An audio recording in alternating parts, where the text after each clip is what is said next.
മലയാള സിനിമയിലെ പവർഫുൾ കപ്പിളാണ് പൃഥ്വിരാജും സുപ്രിയ മേനോനും. പൃഥ്വി അഭിനയത്തിലും സംവിധാനത്തിലും തിളങ്ങുമ്പോൾ നിർമ്മാണ രംഗത്ത് സജീവമാണ് സുപ്രിയ. പൃഥ്വിരാജ് പ്രൊഡക്ഷന്റെ അമരക്കാരിയാണ് സുപ്രിയ. മലയാളത്തിലെ കാർ പ്രേമികളായ താരങ്ങളുടെ പട്ടികയിൽ മുൻനിരയിൽ തന്നെയുണ്ട് പൃഥ്വിരാജും. മലയാള സിനിമാ താരങ്ങൾക്കിടയിലെ ഏക ലംബോർഗിനി ഉടമയും പൃഥ്വിരാജ് തന്നെ. ഇപ്പോഴിതാ പൃഥ്വിയുടെ ഗാരേജിലേക്ക് മറ്റൊരു ആഡംബര കാർ കൂടി എത്തിയിരിക്കുകയാണ്. പോർഷെ 911 GT3 ആണ് പൃഥ്വിരാജ് സ്വന്തമാക്കിയത്. സുപ്രിയയ്ക്ക് ഒപ്പമെത്തിയാണ് പൃഥ്വി പോർഷ ഏറ്റുവാങ്ങിയത്.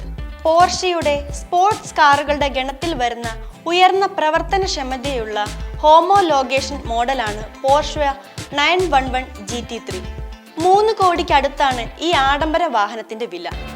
മലയാളം സിനിമാ പ്രേമികൾ ആകാംക്ഷയോടെ കാത്തിരിക്കുന്ന ചിത്രങ്ങളിലൊന്നായ എമ്പുരാന്റെ ഷൂട്ടിംഗ് തിരക്കിലാണ് പൃഥ്വിരാജ് ഇപ്പോൾ. മോഹൻലാലിനെ നായകനാക്കി പൃഥ്വിരാജ് സംവിധാനം ചെയ്യുന്ന എമ്പുരാൻ ലൂസിഫറിന്റെ 2ാം ഭാഗമാണ്. നിലവിൽ ഗുജറാത്തിലാണ് എമ്പുരാന്റെ ഷൂട്ടിംഗ് പുരോഗമിക്കുന്നത്.